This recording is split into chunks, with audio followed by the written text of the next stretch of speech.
সংস্কার কাকে বলে সেটা চোখে আঙ্গুল দিয়ে দেখা দিয়েছে ডক্টর মোহাম্মদ ইউনূস সরকার। ডক্টর মোহাম্মদ ইউনূস সরকার আসার পরে প্রত্যেকটা সেকশনে, প্রত্যেকটা সেক্টরে সংস্কারের কাজ হাতে নিয়েছেন।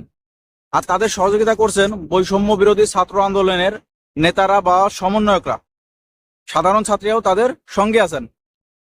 আর এই সমন্বয়কদের উদ্দেশ্যে আরেকটা কথা বলতে চাই, ভাই আপনারা বাজার তদারকি, রাস্তাঘাট, বিভিন্ন অন্যায় অনিয়মের বিরুদ্ধে যেভাবে সোচ্চার হয়েছেন, আপনারা আপনার এলাকায় যারা সরকারি চাকরি করে বা আপনার ফ্যামিলির বা আপনার আত্মীয় স্বজনের ভিতর যারা সরকারি চাকরি করে তাদের বিষয়ে একটু খোঁজ খবর রাখেন, যে তারা চাকরির আগে তাদের ব্যাকগ্রাউন্ড কেমন ছিল, কিরকম টাকা পয়সা ছিল, কতটুকু জমি ছিল, কয়টা ফ্ল্যাট ছিল।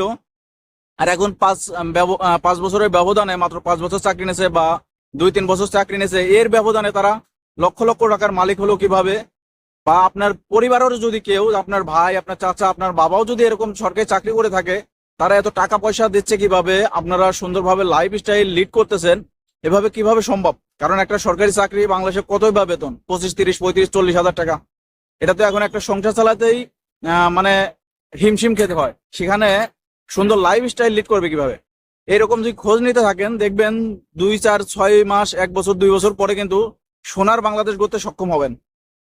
কারণ আপনারা হাতে নিয়েছেন বৈষম্য বিরোধী একটা দেশ গড়বেন, সেই দেশটা কিন্তু আপনাদের হাত দিয়ে গড়া উচিত।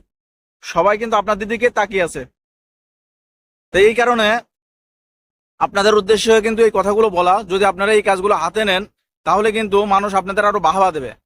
আর সর্বশেষ যে আইনটা পাশ করা হয়েছে জনপ্রশাসন মন্ত্রণালয় থেকে, আমাদের আগস্ট মাসের 14 তারিখে কিন্তু এই প্রজ্ঞাপনটা জারি হয়, যেখানে বলা হয় যে সরকারি যত চাকরিজীবী আছে সবাইকে 10 কর্মদিবসের ভিতর তাদের সম্পত্তির বিবরণ দিতে হবে বা বর্ণনা দিতে হবে।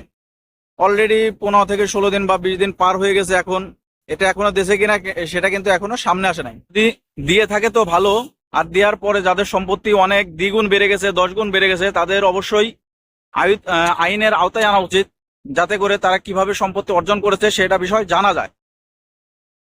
জনপ্রশাসন মন্ত্রণালয়ের পক্ষ থেকে এরকম বিজ্ঞপ্তি দেওয়া হয়েছে যে আপনারা যার যে সম্পত্তি ছিল চাকরির আগে এবং চাকরি পাওয়ার পরে কার কি সম্পত্তি হয়েছে সেগুলোর একটা পূর্ণাঙ্গ বিবরণী দিবেন।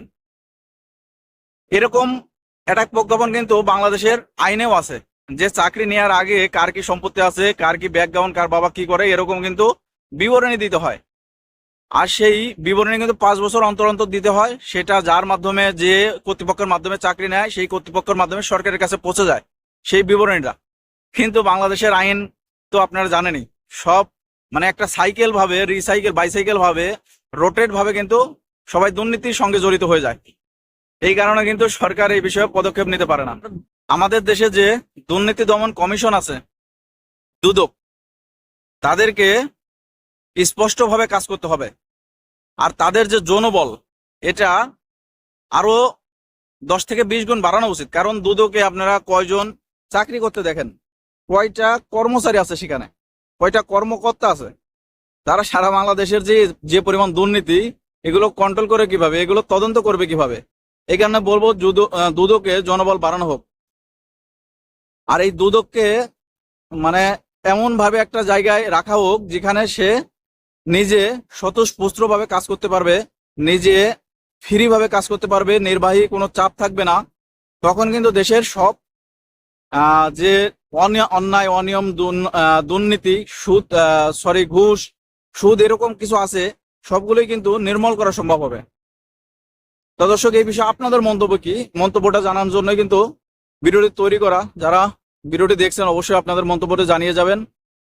আর যদি ভালো লাগে ভিডিওটি শেয়ার করবেন, সবাইকে দেখার সুযোগ করে দেবেন। আল্লাহ হাফেজ।